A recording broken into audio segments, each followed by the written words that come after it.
වතුර පාර. මේට මේක ඇවිල්ලා තියෙන්නේ. අර හේ ගාමිණී අතලා ගේ යට වෙලා. වසන්ත මම්ලාගේ ගෙදරත් යට වෙලා.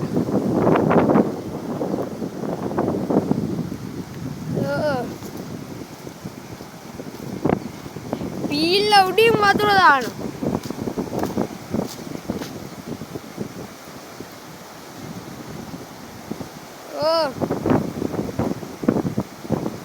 හැම පැත්තෙම වතුර දානවා. වෙල් යට වෙලා තියෙන්නේ. ඔය දේ මේ පාර පේන්නේ නැහැ. පාර හොඳටම යට වෙලා තියෙන්නේ.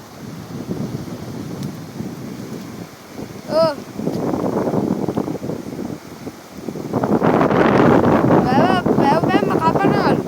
වතුර වැඩි ඒ වැවේ වතුර